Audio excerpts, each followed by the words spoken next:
త్రిదశ rice అన్నింటికీ దగ్గరగా మీ మనసుకి మరింత దగ్గరగా Tridasha rice where life shines. Shravan Sai హత్య కేసులో అనేకమైనటువంటి విషయాలు ఒక్కొక్కటిగా వెలుగులోకి వస్తున్నాయి. కొద్దిసేపు క్రితమే శ్రీజ తల్లి మాట్లాడడం జరిగింది. అయితే యువతల వైపు కూడా ఏదైతే శ్రవణ్ సాయి బంధువులు అటు స్నేహితులు కుటుంబ సభ్యులు కూడా మాట్లాడడం జరిగింది. ప్రస్తుతం స్నేహితుడు చిన్నప్పటి నుంచి కూడా క్లోజ్ ఫ్రెండ్, అసలు ఏం జరిగింది ప్రస్తుతం మనతో మాట్లాడేందుకు హర్ష ఉన్నారు. మొత్తం చూస్తూ ఉన్నాం పరిణామాలన్నీ కూడా. నీకు 10th మొత్తం అసలు ఏమనిపిస్తుంది నీకు అసలు? అలా హత్య చేయకుండా వాళ్ళ ఇంటికి వచ్చి కొద్దిగా ఇలా మా అబ్బాయి వచ్చి మా అమ్మాయితో లవ్ చేస్తున్నాడు అని చెప్తే వాళ్ళ ఇంట్లో వాళ్ళు పెళ్లి చేసేవాళ్ళు. ఇప్పుడు కాకపోయినా 2 సంవత్సరాల తర్వాతైనా పెళ్లి చేసేవాళ్ళు. ఆ అమ్మాయి ప్రెగ్నెంట్ అయింది కదా, ఒక DNA టెస్ట్ మా బావ చూపించమన్నారు పోలీసుల దగ్గర. అది చెక్ చేయండి మరి. అంటే ఏదైతే శ్రీజాతో నువ్వు కూడా మాట్లాడడం జరిగింది. అంటే అప్పుడు గతంలో ఏదైతే శ్రవణ్ సాయి పరిచయం చేశాడు శ్రీజాని, నీతో కూడా మాట్లాడారు, ఏం చెప్తూ ఉండేది? అంటే నేను అంతగా మాట్లాడేవాడిని కదా అమ్మాయిలతో. హాయ్ అంటే హాయ్ అనేవాడిని అంతే, దానికి మించి ఏం కాదు. అంటే అమ్మాయి మామూలుగా బర్త్డే అప్పుడు హ్యాపీ బర్త్డే అని పెట్టేది. వాడు మాట్లాడరా ఏం కాదు అంతే అండి. ఇంకా అంతకు మించి ఏం లేదు. అమ్మాయితో నేను ఎక్కువ మాట్లాడాల. అంటే పెనుగంచి ప్రోలు వచ్చినప్పుడు అన్ని విషయాలు షేర్ చేస్తూ ఉంటాడంటే లవ్ మ్యాటర్ కానీ అక్కడ జరుగుతున్నాయంటే ఏం చెప్తూ ఉండేవాడు? అంటే లవ్ మ్యాటర్ నేను లవ్ చేస్తున్నాను నాకే కాదు వాళ్ళ ఇంట్లో వాళ్ళందరికీ తెలుసు. వాళ్ళ ఇంట్లో ఒప్పుకున్నారు. వాళ్ళ పావయ్య వాళ్ళ పెద్దవాళ్ళు వచ్చి పెళ్లి చేసుకున్నాను, కానీ ఒక 2 years ఆగమన్నారు. కానీ వీళ్ళ ఇంట్లో వాళ్ళు ఏంటంటే మరి వాళ్ళు అక్కడ ఏం జరిగిందో నాకు తెలియదు, చంపేశారు మా వాడిని. అది తప్పు అసలు. వాళ్ళ ఇంటికి వచ్చి మాట్లాడుకున్నా బాగుండేది. అంటే 2 నెలల క్రితం ఏదైతే శ్రీజ పినతండ్రి ఉన్నాడో అతను శ్రవణ్ సాయికి కాల్ చేసినట్లుగా కూడా తెలుస్తుంది, బెదిరించారని చెప్తున్నట్లుగా తెలుస్తుంది. అది ఎంతవరకు అసలు ఏం జరిగింది?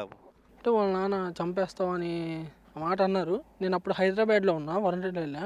ఇప్పుడు నేను అక్కడే ఉన్నా. అంటే చిన్న చంపేస్తాం మా అబ్బాయి జోలికి రావద్దు అన్నారు. వాడు అప్పటి నుంచి ఆ అమ్మాయి దగ్గరికి కూడా వెళ్ళా, అసలు మాట్లాడను కూడా మాట్లాడా. నాకు చెప్తాడు ప్రతి విషయం. పోయిన సంవత్సరమే ఫిబ్రవరిలోనే ఇలా జనవరిలో అక్కడికి వచ్చినప్పుడు నేను అమ్మాయితో మాట్లాడతా గొడవని, ఇంకా చదువు మీద కాన్సన్ట్రేషన్ చేస్తా అన్నాడు. ఇంకా చంపేశారు వాడిని. ఇంక ఇలా వాడు అసలు అమ్మాయితో మాట్లాడక 1 year అవుతుంది కన్ఫామ్గా. వాడు కాల్ హిస్టరీ తీస్తే తెలిసిద్ది మొత్తం. అంటే చంపేస్తానని పినతండ్రి బెదిరించిన సమయంలో ఎక్స్ప్రెషన్స్ అంటే ఎట్లా ఉందంటే బాగా తీవ్రంగా దాని తర్వాతే మనస్తాపానికి గురయ్యాడా? ఎందుకంటే శ్రీజా నుంచి కూడా కాల్స్ వస్తున్నాయి. అదేం లేదు, అసలు వాడు ధైర్యంగా ఉంటాడు ఎప్పుడైనా సరే.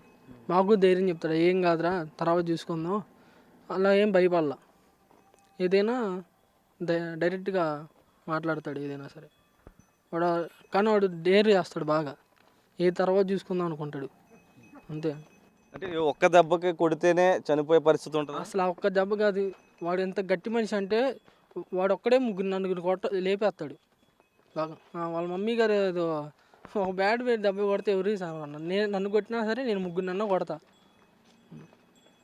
వాడికి బాగా గట్టాడు అన్న. ఈ 2-3 రోజుల్లో ఏమైనా మాట్లాడడం జరిగిందా?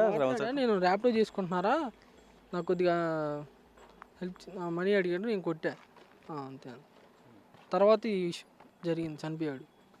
ఇప్పుడు ఏం కోరుకుంటున్నావు నువ్వు యాజ్ ఎ ఫ్రెండ్గా? నువ్వు ఏం కావాలని కోరుకుంటున్నావు? మా వాడికి ఏం జరిగిందో వాళ్ళకి అదే జరగాలి